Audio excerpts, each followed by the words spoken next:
Les doy la bienvenida a un webinar más del Tecnológico Boliviano Alemán. En la transmisión del día de hoy tenemos el privilegio de que nos acompaña un docente tecnólogo de Tecva Sucre.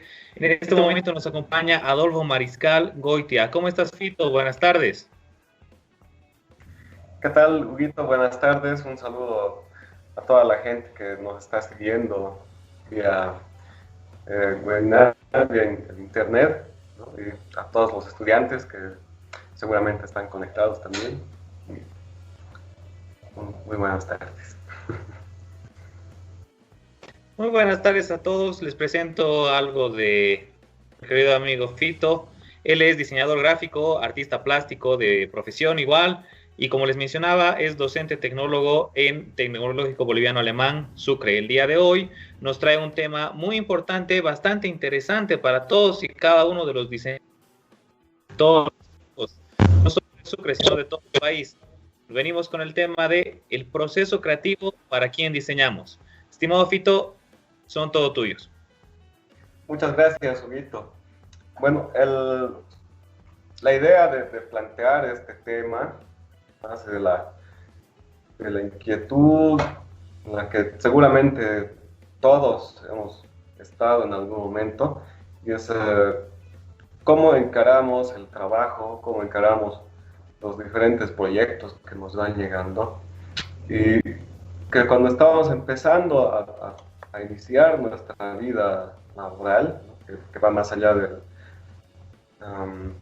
estudio, más allá de las prácticas y de la experimentación, ya cuando el trabajo es serio, muchas veces es difícil encarar, ¿no? E incluso también esto cuando estamos aún en situación de estudiantes, ¿no? El proceso creativo, ¿qué es el proceso creativo? ¿Para qué sirve? ¿No? ¿Será que cuando nosotros empezamos a diseñar nos sentamos y de pronto aparecen las ideas y de pronto sale una luz, por ahí se enciende una luz y tenemos la respuesta, ¿no? Hay que cuestionarnos en primera instancia eso, ¿no? Seguramente cada diseñador, cada persona, cada individuo tiene sus métodos, tiene sus formas, tiene su manera de trabajar, ¿no? Y tendríamos que empezar por mencionar que todo es diseño, ¿no? Más allá de ser nosotros diseñadores, ingenieros, no sé, médicos, cualquier profesión que tengamos, vamos a estar de alguna manera relacionados con el diseño. Por decir un ejemplo, cuando decidimos salir a la calle y decidimos qué usar, qué ropa ponernos, ya estamos aplicando cierta lógica de diseño, ¿no? Porque estamos seleccionando, estamos organizando, estamos ordenando. Desde esa lógica, todos de una u otra forma realizamos procesos de diseño. ¿Qué es lo que sucede, sobre todo en nuestro medio, ¿no? Cuando nos referimos a las funciones de un diseñador? ¿Qué es lo que hace un diseñador gráfico? Y seguramente esa es la gran prueba, ¿no? El gran examen final al que todos nos sometemos una vez que terminamos de estudiar y empezamos nuestro primer trabajo, ¿no? Viene el cliente y lamentablemente mucha gente considera que el trabajo de un diseñador gráfico es solamente hacer dibujitos, hacer imágenes, hacer cositas para que un material se vea más bonito, ¿no? Y nosotros tenemos que tener la capacidad de transmitirle al cliente la verdadera función de un diseñador gráfico. No nos olvidemos que nosotros como diseñadores lo que hacemos es desarrollar procesos a través de los cuales buscamos o brindamos soluciones a diferentes problemáticas, ¿no? Y estas soluciones están representadas o están expresadas, mejor dicho, a través de recursos gráficos, ¿no? A través de recursos visuales, a través de imágenes, ya sea estáticas o imágenes en movimiento. Y eso es en síntesis, lo que un diseñador realiza, ¿no? ¿Y por qué la segunda parte del título de esta charla? ¿Para quién diseñamos? ¿No? Vamos a responder esta pregunta en medida que vayamos desarrollando un poco más nuestro tema. A ver, voy a compartirles unas diapositivas. No sé si se ve, se logra ver.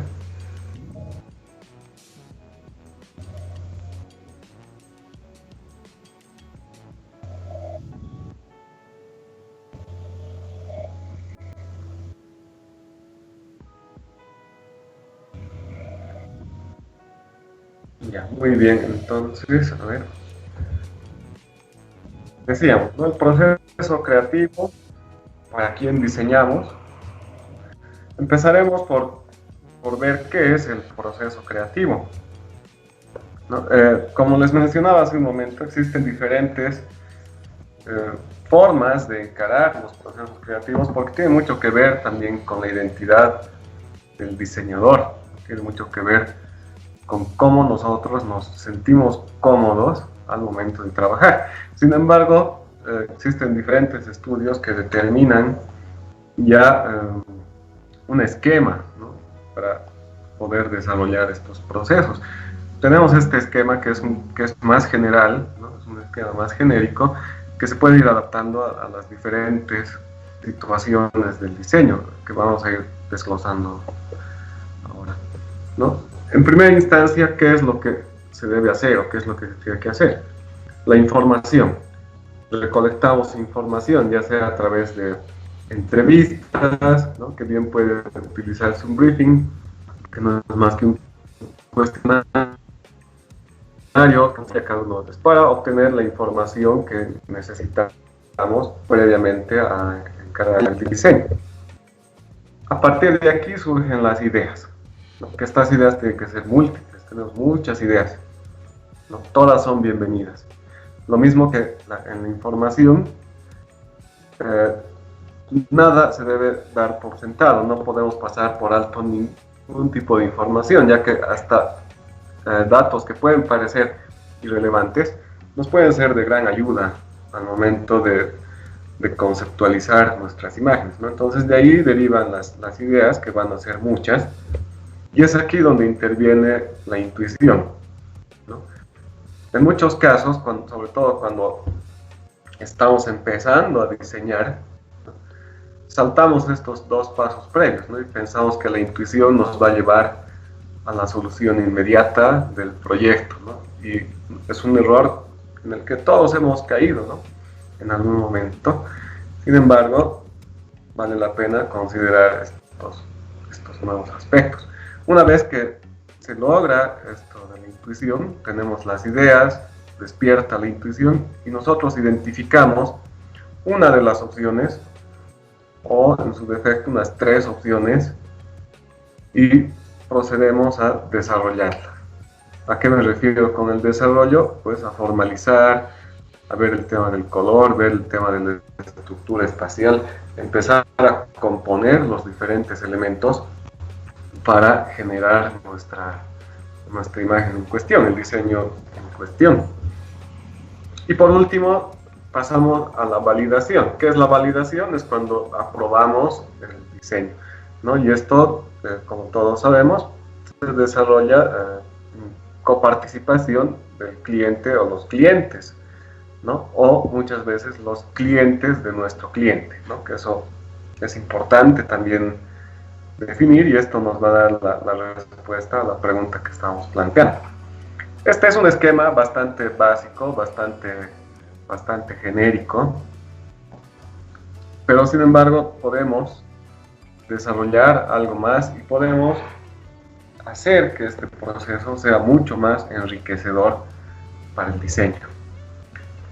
Vamos a ver ahora entonces lo que es el esquema que ha desarrollado la UCAL, que es la Universidad de Ciencias y Artes de América Latina, que funciona en Lima, Perú, ¿no? Y que tiene un muy buen nivel académico y además un muy buen nivel de investigación, ¿no? Y de aporte teórico. Como primer paso nos menciona la apertura. ¿Qué es la apertura? Es tener la mente en blanco, el estado en blanco.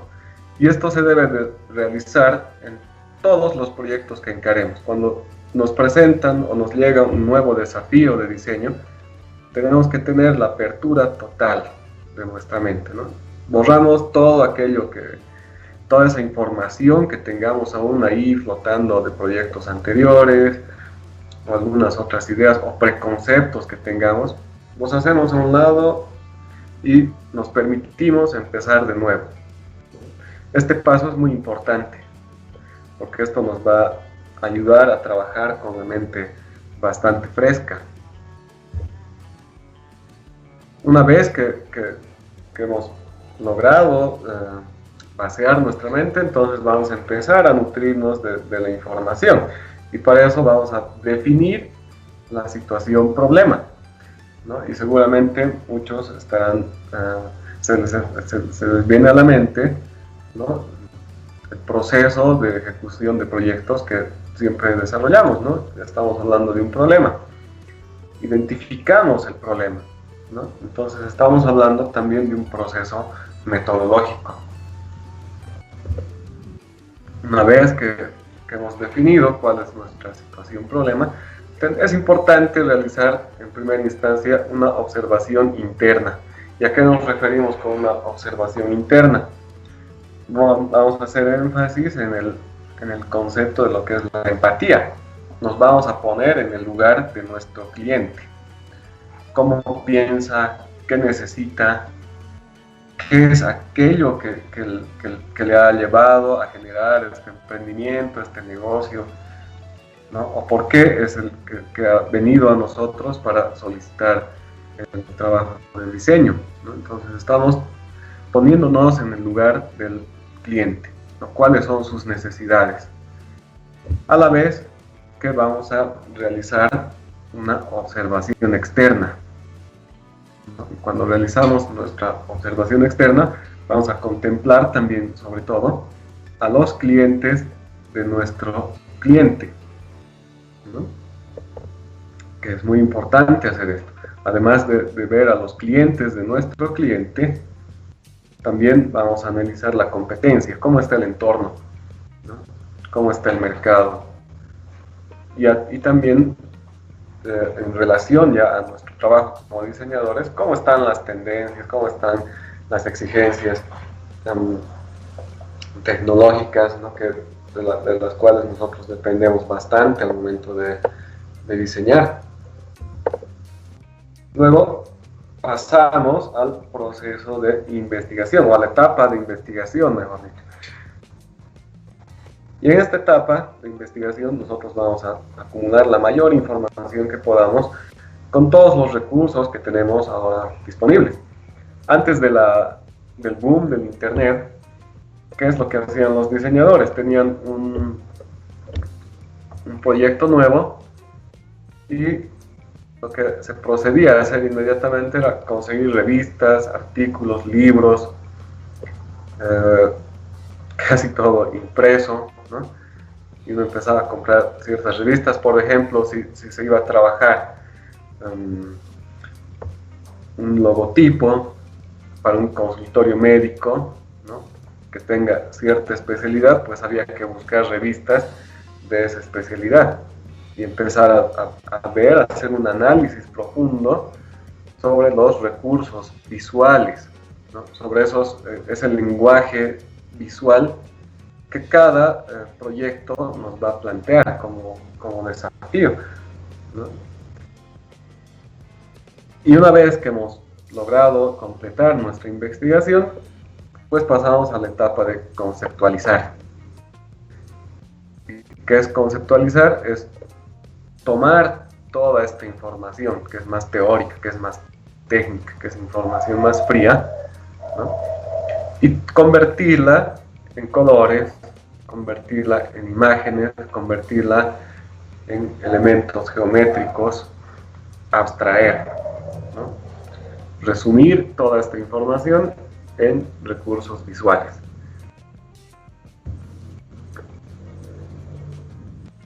Entonces vamos a hacer, recordamos, este es el esquema que veíamos al principio, este esquema genérico, y lo que vamos a hacer entonces es una fusión con este otro esquema. Y aquí, donde teníamos la información, vamos a sobreponer, conceptualizar. Y una vez que hemos conceptualizado, pasamos nuevamente a desarrollar nuestras ideas, ¿no? Interviene la intuición, seleccionamos, desarrollamos y validamos el diseño. Pero suele suceder lo siguiente, ¿no? Cuando estamos en la etapa de la selección de ideas y esperando que se despierte la intuición, pues es muy normal que se presente el bloqueo, ¿no? ¿Y a qué nos referimos? A la ausencia de ideas, ¿no? A la ausencia de esos elementos que nos permitan definir cuál es la mejor propuesta para nuestro cliente y cuál es la mejor manera de desbloquear estas ideas. Pues podemos recurrir a diferentes cosas. Lo mejor siempre ha de ser dejar de lado lo que estamos haciendo, volvemos nuevamente a la mente en blanco, vaciamos todo y nos ponemos a desarrollar otro tipo de actividades, mejor si son actividades que no están relacionadas con el diseño, ¿no? Y la mente va a empezar a trabajar de manera inconsciente y en algún momento va a encender nuevas luces, nuevas ideas que nos van a permitir seguir con el desarrollo del trabajo. Otra práctica muy interesante es salir a caminar, ¿no?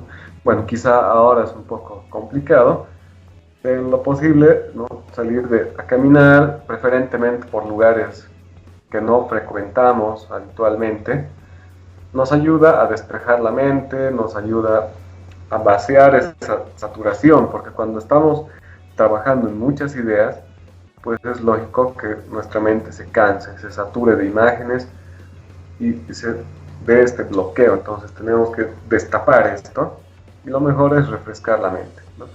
Descansar un poco, tratar de hacer otras cosas y sin darnos cuenta, bueno, se va a destapar este bloqueo y va a despertar la intuición y procederemos con el desarrollo y posteriormente la validación del diseño, ¿no? Hasta aquí pareciera que ya hemos concluido nuestro trabajo. Sin embargo, una vez que se ha dado la validación, aún tenemos más por desarrollar, ¿no? Más cosas por hacer. Entonces aquí es donde pasamos al proceso de producción, a producir, ¿no? Y aquí van a intervenir diferentes factores, ¿no? Y el resultado final, bueno, dependiendo si nuestro trabajo está destinado a ser impreso o a presentarse en pantalla a través de redes sociales, pues vamos a desarrollar esos procedimientos, ¿no? Estamos hablando de la producción. Y luego, o paralelamente, ¿no? Y esto de sustentar, que está más relacionado con los estudiantes, ¿no? Que es lo que los estudiantes realizan cuando finalizan el curso, definen sus proyectos, y sustentar es darle asentamiento al diseño, ¿no? Justificar el trabajo que hemos realizado. Entonces, estamos demostrando, mejor dicho, que nuestro trabajo tiene valía.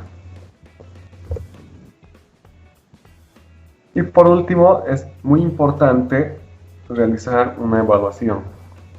Evaluar todos estos pasos, todo este procedimiento que hemos desarrollado, y esto siempre cada vez que terminemos un trabajo, un diseño. No importa si este diseño es grande o es pequeño, ¿no? Si nos ha generado buenos ingresos o bajos ingresos, no importa, es lo último que pensamos. Lo importante es hacer una evaluación de todo este proceso de diseño, de todo este proceso creativo que hemos desarrollado. ¿Por qué? Porque esto a futuro nos va a permitir generar esa madurez como diseñadores, y con el tiempo el generar las ideas ha de ser mucho más fluido, ¿no? Ha de ser un proceso mucho más fluido. Y nuevamente les hago hincapié en lo que sucede cuando estamos empezando a trabajar, ¿no? Creemos que todas las ideas nos van a aparecer así de pronto, y en realidad lo que queremos es terminar un trabajo lo antes posible, ¿no? ¿Y qué sucede? Presentamos nuestras ideas y no le gusta a nuestro cliente, ¿no? O está disconforme con aquello que le hemos presentado. ¿Por qué sucede esto? Y aquí viene la segunda parte, que está referida a para quién diseñamos, ¿no? Cuando estábamos empezando a desarrollar nuestra carrera, ya en un nivel profesional, en muchos casos, y esto me ha tocado ver de manera personal con compañeros de trabajo, o incluso quizá yo mismo, ¿no? Presentábamos nuestras ideas, presentábamos nuestros proyectos, nuestros diseños, viene el cliente y no le gusta, y eso nos genera una sensación primero de molestia, ¿no? Y luego de la molestia viene una sensación de frustración, ¿no? Porque pensamos que no hemos dado lo mejor de nosotros, o que no lo estamos haciendo bien, ¿no? Pero en primera instancia lo que pensamos es que el cliente no sabe, no sabe lo que quiere, yo soy profesional y yo sé más que él. Y ese es un error muy común. ¿Y a qué se debe esto? Porque en primera instancia estamos diseñando para nosotros. Cuando empezamos a trabajar, y por eso es que hablaba hace un momento de la madurez como diseñadores, empezamos a diseñar para nosotros, y empezamos a diseñar las cosas que nos gustan, como nos gustaría a nosotros que sea. Y ese es un error, porque para la última persona que diseñamos es para nosotros mismos. Entonces, ¿para quién diseñamos? Para nuestro cliente, para la persona que ha venido a contratarnos. Puede que suceda lo mismo, pero en otra escala. Nuestro cliente acepta nuestras ideas, las lanza, y a sus clientes no les gusta, y las ventas bajan, y se pierde dinero, se pierde tiempo, y hay que volver a empezar. Entonces, ¿para quién diseñamos? Tenemos que ver esta correlación, esta escala, ¿no? En el término, y darnos cuenta, pues, que estamos diseñando para los clientes de nuestro cliente, ¿no? Es ahí donde tropezamos cuando empezamos nosotros a trabajar, ¿no? Y cometemos estos errores. Al mismo tiempo de omitir toda esta serie de pasos que hemos visto ahora que conllevan al proceso creativo, ¿no? Porque nos queremos saltar este paso, queremos hacer las cosas más rápido, ¿no? Y ese es un error, ¿no? Un error muy grande. Y el segundo error, que es diseñar para nosotros. Y ahí podríamos nosotros bien incluir un proceso o un punto muy importante, que es el contexto, ¿no?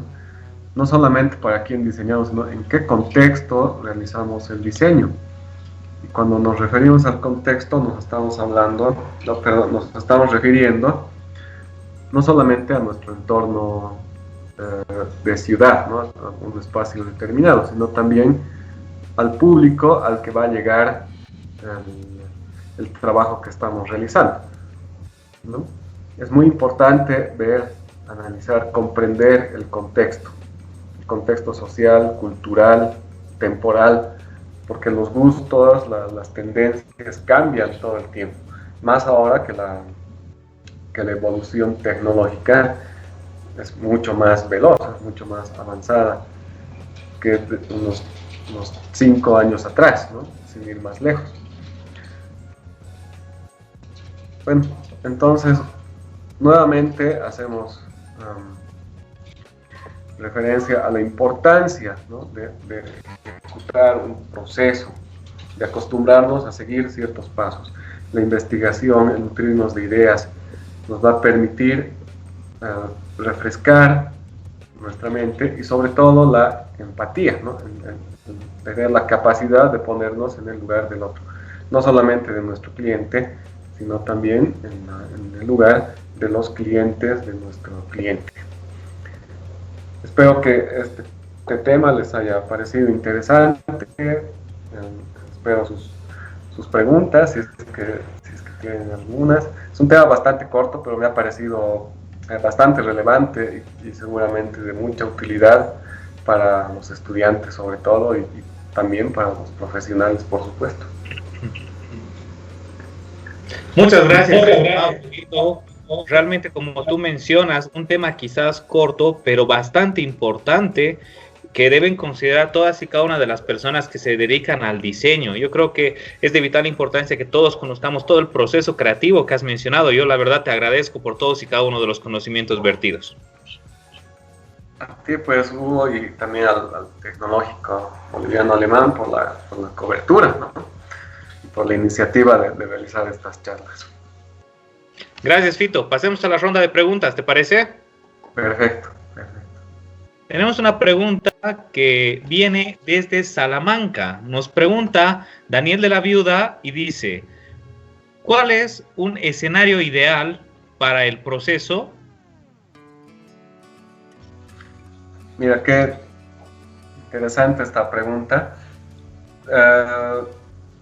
Cada diseñador tiene su identidad, ¿no? Tiene sus criterios, tiene sus formas, tiene sus comodidades, ¿no? Cuando nosotros diseñamos tenemos que sentirnos lo más cómodos posible para que las ideas fluyan, para que el movimiento en nuestra mente se vaya estructurando, ¿no? Y cada uno tendrá que organizar su espacio, ¿no? No podríamos referirnos, digamos, a un escenario ideal, ¿no? Porque eso no existe. Siempre van a haber ciertas cosas que van a causar ruido o perturbación, ¿no? En muchos casos, muchos diseñadores trabajan en una oficina, ¿no? En una empresa. Y ahí es un poco difícil acomodar nuestro espacio, nuestro escenario de trabajo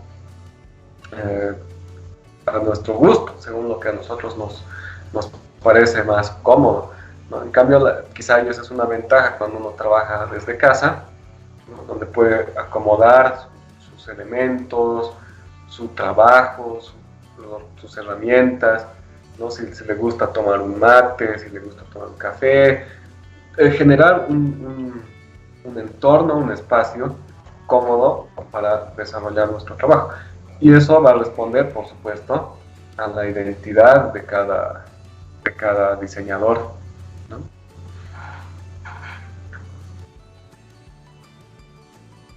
Muchas gracias, Fito. Tenemos un par de preguntas más. Desde la ciudad de Cochabamba, Fernando Soto indica: ¿es necesario tener todas las herramientas actualizadas para un buen diseño? Por supuesto que sí, ¿no? Y cuando hablamos de herramientas, no solamente nos estamos refiriendo a tener un buen ordenador o una tableta gráfica o un buen escritorio, ¿no? o el software de última generación. También cuando hablamos de herramientas tenemos que referirnos a esas herramientas que son más intangibles, si vale el término, que están referidas al conocimiento.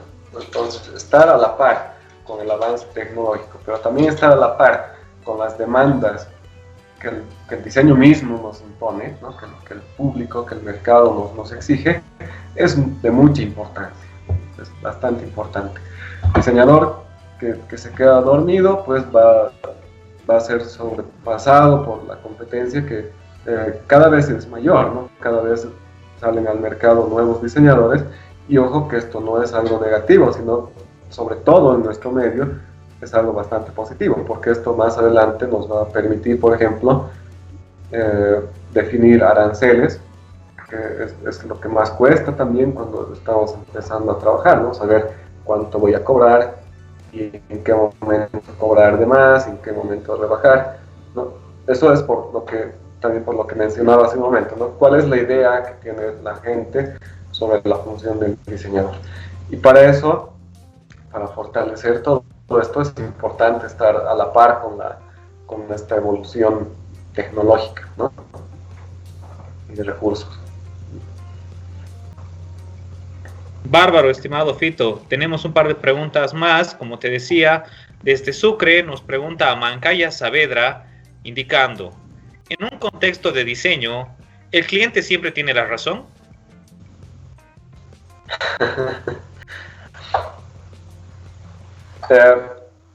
No. ¿Qué es lo que sucede cuando hablamos de diseño, ¿no? Tenemos que comprender que las personas que nos están contratando, ¿no? Que están buscando recurrir a un diseñador, es porque en primer lugar no pueden realizar este trabajo ellos mismos, ¿no? Si bien ahora, por ejemplo, para el desarrollo de marcas existen plataformas que uno puede acceder vía internet y solamente pone el nombre de la empresa, a qué se dedica, y aleatoriamente nos generan una marca que estéticamente puede verse bien, pero que no es funcional, ¿no? Eso ya nos indica que los clientes no siempre saben bien lo que quieren, ¿no? Es importante tener la información del cliente, ¿no? Qué es lo que necesita, qué es lo que quiere, cuáles son los colores que considera son mejores, etcétera. Y nosotros tendremos que tener la capacidad de tomar toda esa información, así tal cual fuera, digamos, una masa de arcilla, ¿no? Y moldearla y darle forma, sacar cosas que están de más, adicionar otras que desde nuestro criterio como diseñadores podemos hacerlo, porque por eso es que somos profesionales del diseño, ¿no? Pero ¿quién va a tener la última palabra, ¿no? Ha de ser el último destinatario, el último receptor de este diseño, que ha de ser el cliente de nuestros clientes, ¿no? Entonces, ¿quién tiene la razón? ¿Quién tiene la razón? Por supuesto, es el diseñador. Y esa razón hay que saberla manejar, hay que saberla trabajar para lograr diseños altamente estéticos y altamente funcionales.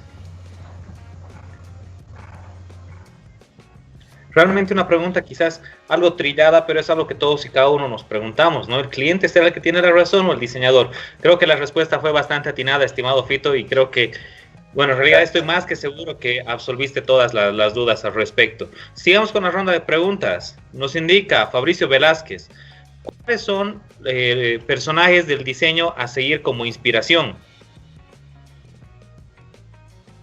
Personajes del diseño. Bueno, pienso que el mejor referente, ¿no? más allá de identificar así a personajes como tal, ¿no? Pienso que el mejor referente siempre va a ser la escuela de la Bauhaus, ¿no? Que inició como un eje motor del diseño, no solamente del diseño gráfico, ¿no? Sino del diseño en general, ¿no? El diseño arquitectónico, el diseño mobiliario, etcétera, ¿no? La Bauhaus ha sentado las bases que están vigentes en la actualidad y que por supuesto nos permiten definir criterios mucho más acertados, mucho más atinados en cuanto al diseño, ¿no? Como les mencionaba hace un momento, cada diseñador tiene su identidad, ¿no? Y al mismo tiempo que cada uno tiene su identidad, por supuesto que va a tener también ciertas preferencias, ¿no? Ciertos gustos o ciertas aceptaciones con respecto al trabajo de otros diseñadores. A mi parecer, un muy buen ejemplo es el que están dando los diseñadores de Argentina y los diseñadores de España también, ¿no? Y los mexicanos también, que tienen un trabajo muy, muy interesante. Entonces, desde ahí se puede ir como viendo referentes, no para copiar, por supuesto, sino para tener una mejor base de qué es lo que se está haciendo en el mundo, ¿no? Qué es lo que se está moviendo. Como referencia, por ejemplo, ¿no? Cabe mencionar esta coalición, este vínculo que existe con lo artístico, ¿no? con las artes plásticas. Y bien podemos mencionar el diseño del logotipo de Chupa Chups, ¿no? Que ha sido desarrollado por Salvador Dalí, ¿no? Un logotipo de dulces, de chupetes, que ha sido diseñado por un ícono de la pintura, ¿no? Entonces podemos encontrar referentes en diferentes lugares y desde nuestras diferentes percepciones también, ¿no?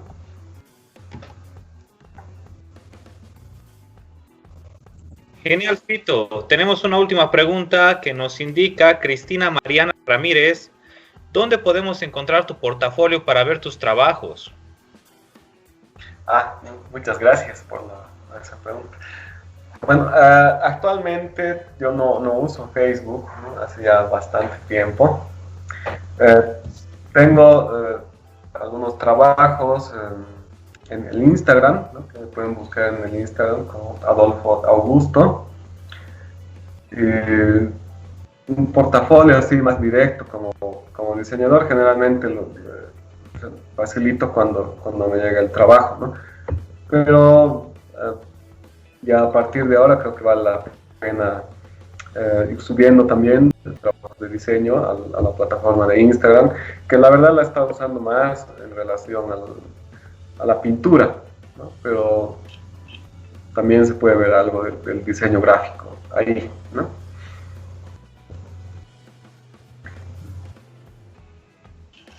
Muchas gracias, Fito. Realmente un privilegio contar con tu presencia en una transmisión más del Tecnológico Boliviano Alemán. Te doy las gracias a nombre del rectorado y a nombre de todas y cada una de las personas que nos vieron el día de hoy.